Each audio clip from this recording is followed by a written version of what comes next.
Buenas tardes con todos. En este preciso momento estamos haciendo una entrevista con la doctora Olga María Cerquera Torres. Ella es una doctora en Relaciones Internacionales por la Universidad Complutense de Madrid, España. Además, tiene becaria en el Parlamento Europeo. Es una investigadora para proyectos internacionales de European Institute of International Studies y es también una consultora para la International Youth Foundation y es una asesora en la Comisión Especial Multipartidaria de Defensa Civil del Congreso de la República del Perú. Nos encontramos con una doctora que vive en estos momentos en España y está el día de hoy acá presente para contarnos un poco acerca de cómo es la vida pues allá en el continente europeo, pero precisamente en España. Bien, en primer lugar, muchas gracias por la invitación para esta entrevista y bueno, con mucho gusto estoy atenta ante vuestras preguntas. Doctora, buenas tardes. ¿Me podría decir cómo ve actualmente la economía en España? Mira, yo creo que después de la pandemia hay cierta presión a nivel global. Bien, lo que está pasando en España en los últimos años es que ha habido nuevamente, es como que se ha reactivado las olas de migración. Bien, bueno, estas olas de migración también es cierto que no son nuevas para los españoles. Comenzó en la década de los 90 del siglo pasado. Entonces, para ellos el fenómeno de la migración no es nuevo. Pero es cierto que después de la pandemia es como que hay una crisis, una presión económica a nivel global y eso definitivamente también tiene una repercusión aquí en España porque, eh, bueno, aunque si bien es cierto, las cifras acompañan al gobierno socialista, es decir, en cuanto a la reactivación del empleo, la proyección del Producto Bruto Interno. Bien, no obstante, todavía hay pues desafíos importantes, sobre todo, como digo, con esa percepción interna de que la migración se está reactivando y a partir de esa reactivación los españoles puedan tener esa sensación de que los españoles primero, ¿no? En ese momento y por lo tanto también ahí es donde tiene más cabida discursos del estilo de Trump, ¿no? Donde fuera los migrantes y todo lo demás, porque precisamente puede haber esa percepción de que la migración genera una presión extra a la economía. Bien, entonces si ya hay recursos escasos, lo que interpreta el votante español es que la migración lo que hace es presionar más el sistema y hacer que los bienes sean aún más escasos. Pero eso tiene otra lectura también, y es que esta eh, flexibilidad en la apertura para extranjeros tiene una explicación, y es que España es uno de los países donde la población en su mayoría son adultos mayores. Bien, entonces son adultos mayores. La tasa de natalidad no es elevada aquí en España y por eso es que más bien se percibe que la población migrante lo que viene es un poco a darle dinamismo a esa tasa de natalidad y que asegure también el mantenimiento del sistema de bienestar, porque por ejemplo el tema de las pensiones, del paro, de las subvenciones, o sea, la protección social aquí en España yo creo que es reconocida como una de las más importantes en el mundo. Pero para que se pueda mantener todo ese nivel de gasto, bien, que significan pues las pensiones, pago de las prestaciones como el paro, otro tipo de subvenciones, se necesita que hayan aportes. Y los inmigrantes son vistos como precisamente ese grupo de personas que lo que vienen a hacer aquí es a dinamizar un poco el crecimiento de la tasa de natalidad y poder proyectar, por lo tanto, también hacia adelante las cuentas en cuanto a que el sistema de bienestar pueda proyectarse a través de los años, ¿sí? Eso es. Doctora, buenas tardes. ¿Me podría decir cómo ve usted los derechos de los ciudadanos en España hoy en día? Oh, mira, yo creo que los países europeos y España, por tanto, sí son un poco una muestra de lo que ese concepto que tenemos en torno a la democracia, ¿no? Es decir, es muy marcado, por ejemplo, el tema de la existencia de partidos políticos. No hay muchos partidos políticos para las elecciones. Hay dos partidos importantes que son del espectro de centro-izquierda y centro-derecha, que son el Partido Socialista, que actualmente está gobernando, y el Partido Popular. Y en el socialista obviamente es el de centro-izquierda y el Partido Popular es centro-derecha. Luego hay algunos otros partidos que están a los extremos, tanto de la izquierda como de la derecha. Bien, entonces yo creo que ese esquema político, bien aquí en España es bastante claro, y la ideología que manejan cada una de ellas también es muy característica, ¿no? Y no negociables. O sea, quiero decir que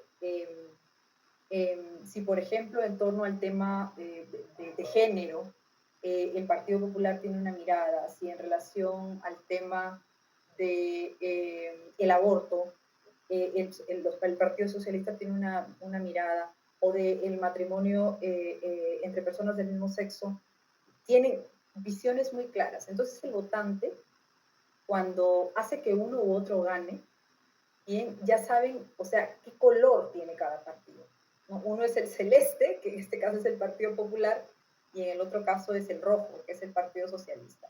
Entonces, estos dos partidos ya tienen como que, y esos colores son un reflejo de su ideario político. Bien, entonces cuando los españoles votan, ya saben que a qué ideario están votando. O sea, lo tienen claro porque todas esas ideas están muy vinculadas al color político de los partidos. Ahora, definitivamente, si es que hacemos una mirada en torno a cómo funcionan las instituciones, yo diría que sí hay procesos de institucionalización un poco más sólidos que en América Latina, es decir, uno puede esperar como ciudadano o ciudadana que si inicia algún reclamo ante una institución X por algún tema X, tus derechos como ciudadanos sí van a ser tenidos en cuenta, ¿no? Que quizá, no digo que no haya, porque también hay temas de corrupción, pero hay más, o sea, el Estado de Derecho genera una mayor predicción en torno a lo que espero del sistema. Bien, y eso garantiza finalmente los derechos que están reconocidos en la Constitución. Bien, entonces, lo que quiero decir que el proceso de institucionalización es una garantía importante para que los ciudadanos se sientan protegidos, es decir, que sepan que lo que está en la ley, sí, las instituciones lo van a cumplir. Bien, y eso es importante en función de sentir su poder como ciudadanos. Entonces, eso yo creo que aquí en España, si es que hacemos una comparación con Latinoamérica, sí hay una brecha importante. Es decir, en España el proceso de institucionalización es más sólido, pero también es cierto que hay muchas pugnas por el poder, ¿no? Y los partidos políticos, cuando se trata de esas pugnas por el poder, se sacan los ojos entre ellos, ¿no? Y es una batalla bastante dura también, o sea, uno ve los discursos en el Congreso de los Diputados, ¿no? O sea, obviamente los insultan, pero quiero decir que son muy duros en su discurso. Pero yo sí diría que todavía hay esa división a nivel de administración pública entre lo que son los funcionarios, bien, los técnicos y lo que son los políticos. Bien, entonces ya sabemos que los políticos son elegidos para un periodo. Bien, en ese periodo ellos están en la administración pública, pero tienen que gestionar con un grupo de tecnócratas que ha construido una carrera. Bien, y aunque la política tiene sus filtraciones, definitivamente, y uno de los lugares donde quizá más se ve esa filtración de la política en las instituciones, aquí en España incluso es en el Poder Judicial, ¿no? Que ahí sí, o sea, se acusan continuamente de tener jueces con colores, ¿no? Pero por lo demás, yo diría que una de las garantías de los derechos ciudadanos es precisamente el proceso de institucionalización, es decir, saber que hay un Estado de Derecho y que ese Estado de Derecho genera una seguridad jurídica, que a mí como ciudadana, bien, no necesito ser ciudadana de primera categoría, de segunda categoría o de tercera categoría para que mis derechos puedan ser reclamados, que yo pueda reclamar mis derechos y que estos puedan ser reconocidos, ¿no?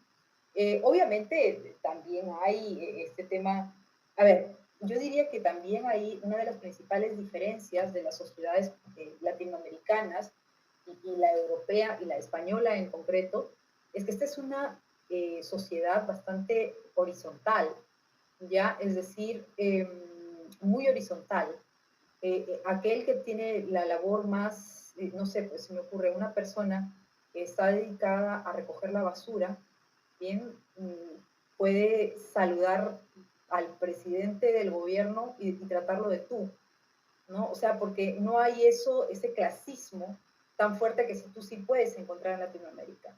En cambio aquí no, aquí sí esto es más horizontal y como digo, las personas con los oficios más sencillos pueden tratar de tú a tú a las principales autoridades y eso, pero forma parte de su configuración social, ¿sí? Eso es. Buenas tardes, señora doctora. ¿Me podría decir cómo ve la política en España? Wow. Miren, el gobierno socialista es el que está actualmente gobernando, ¿ya? Hay crisis política. De hecho, hace pocos días se destapó un escándalo de corrupción, se destapó un escándalo de corrupción de funcionarios muy cercanos al gobierno.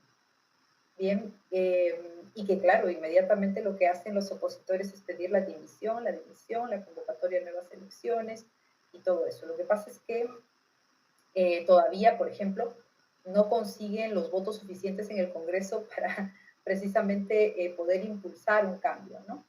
Pero, y también es cierto que el actual presidente los mismos comentaristas políticos lo dicen aquí, ¿no? Es un animal político, es decir, es una persona muy hábil para moverse y saber salir de la crisis.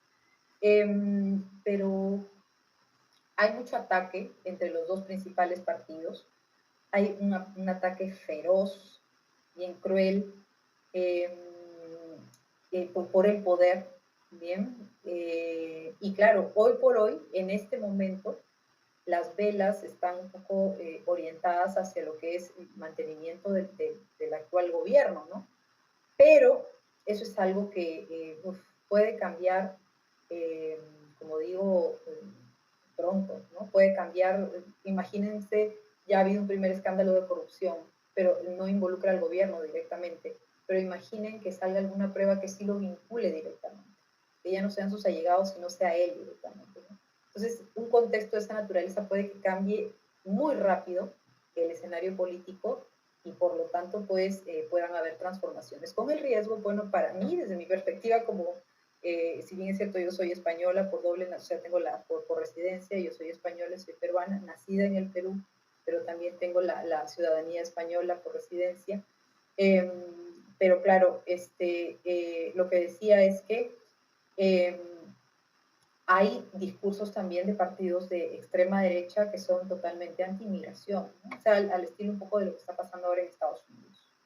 Entonces, eso, bueno, pues puede generar cierta incertidumbre. Bueno, quizá para nosotros, las personas que ya tenemos la documentación y eso, también nos afecta, ¿no? Porque definitivamente no hemos nacido aquí en España, nos afecta quizá a nivel ya no tanto jurídico, sino más bien de lo que tiene que ver con la identificación. Pero yo supongo que hay mucha gente que, por ejemplo, no tiene la documentación, que sí podría pasar por situaciones pues un poco difíciles, ¿no? Y hay muchos latinoamericanos aquí, sí. Doctora, buenas tardes. ¿Me podría decir cuál es la relación entre España y Perú hoy en día? Sí, a lo largo de los últimos años, no solo de los últimos, yo creo que hay una buena trayectoria ya sobre todo desde yo creo de que se impulsó todo este proceso del ingreso de España dentro de la Unión Europea, ya que eso fue en la década de los 80 del siglo pasado. España ve precisamente esa cercanía histórica, sociohistórica con Latinoamérica como un elemento que le genera una capacidad de influencia dentro de la Unión Europea. Porque cuando llega España a negociar a Europa, no llega y dice, mira, yo llego como España con mis 40 y tantos millones de habitantes, sino lo que dice es, mira, yo llego aquí, sí, como España con mis 40 y tantos millones de habitantes, pero también que sepas cuál es mi capacidad de influencia que tengo a partir de mis cuestiones sociohistóricas, y es que tengo a toda Latinoamérica, tenemos una relación muy cercana y eso definitivamente es muy potente para Europa desde la perspectiva económica, social y política. Bien, entonces, por lo tanto, a España le interesa eso. Se podría decir que dinamizar, acercar mucho las relaciones con los países latinoamericanos, porque también es una forma de expresar la influencia que tienen ante Europa y ante el mundo en general. Bien, empecemos nada más, por ejemplo, por el uso del idioma, ¿no? Si comparamos los 40 y tantos millones a los millones que hay en Latinoamérica, bueno, pues imagínense cómo se potencia esa capacidad de poder. En relaciones internacionales decimos para eso como el poder blando, ¿no? Nos referimos a eso como el poder blando, en inglés es soft power. Y es como no siempre las armas son las únicas formas que tienes de influir, de generarte poder en el mundo, sino también en este caso la cultura, la lengua, es otra forma de también generar una influencia. Entonces España por eso tiene un vínculo muy cercano con los países de Latinoamérica que en conjunto se llaman Iberoamérica, bien, y hay un interés especial en realizar una serie de convenios, ¿no? Lo que estábamos conversando hace un par de días era que, por ejemplo, los latinoamericanos tienen preferencias para los años que tienen que pasar para solicitar la nacionalidad. Por ejemplo, en mi caso, yo cumplí 2 años de residencia legal, está claro, o sea, tiene que ser residencia legal, con tu tarjeta de extranjero y todo eso, pero a los 2 años que cumplí mi residencia de nacionalidad española. Y obviamente el proceso demora 2 años a 2 años y medio más, es decir, al cabo de 4 años y medio, 5 años, tú ya puedes tener la doble nacionalidad, el pasaporte español, ¿no? Y eso es una ventaja. ¿Por qué razón? Porque, por ejemplo, hay otros países, como, no sé, pues ahora se me viene a la mente Corea del Sur. Yo sí he visto eso porque tengo una amiga muy cercana que es coreana. Y ella, por ejemplo, se quejaba mucho porque decía, mira, tú solamente con 2 años de residencia, pero en mi caso tengo que esperar 10 años de residencia legal para recién poder solicitar la nacionalidad española. Y esas son ventajas que precisamente nos da eso de ser parte de Iberoamérica, ¿no? Ahora, obviamente recíproco. Es decir, que así como un peruano o una peruana, en este caso, que vive 2 años aquí en España, puede solicitar su nacionalidad, también un español que tiene 2 años de residencia legal en Perú puede solicitar su nacionalidad peruana. Bien, es recíproco, o sea, este tipo de convenios son recíprocos y son expresión precisamente de esa cercanía, bien, de eso, de proyectarle al mundo que hay relaciones especiales a partir de esas circunstancias sociohistóricas, ¿sí? Ya estamos llegando a la parte final de la entrevista y en estos momentos, doctora María, quisiera pedirle a ver si es que nos podría dar unas palabras a nosotros como estudiantes del tercer año de secundaria en el Colegio Claretiano de Trujillo, pues estudiantes que estamos llevando a cabo nuestros estudios, digamos, de manera continua, que estamos viendo estos temas más que todo de política de países y que sobre todo queremos averiguar más allá de lo que vendría a ser el continente sudamericano. Eso es, yo creo que por ahí me has dado una entrada perfecta para un poco lo que yo quería enfatizar, y es que ahora, mira, con las nuevas avances tecnológicos, con el tema de la inteligencia artificial, que está ahora tan potente, bien, y que obviamente sabiéndola utilizar de manera inteligente, definitivamente puede aumentar nuestra capacidad de producción, mejorarla, no reemplazarla, ¿ya? Pero sí potenciarla. Yo creo que precisamente todos esos eh, eh, todos estos elementos nos hacen que tengamos la conciencia de que en la actualidad nos encontramos ante una realidad donde el límite no lo marca un país, bien, sino que precisamente el mundo lo tenemos disponible, ya lo tenemos disponible, y que obviamente eh, el conocer otras realidades, el hecho de, por ejemplo, que se planteen como meta hacer un intercambio académico estando en el colegio o estando en los primeros años de universidad o estudiando en la universidad, que vean otras realidades, que salgan de casa, que eso les genere un poco de madurez, que abran los ojos, que vean que hay otras realidades, que no todo funciona solo como lo que se ve en el Perú, Yo creo que eso significa mucho aprendizaje.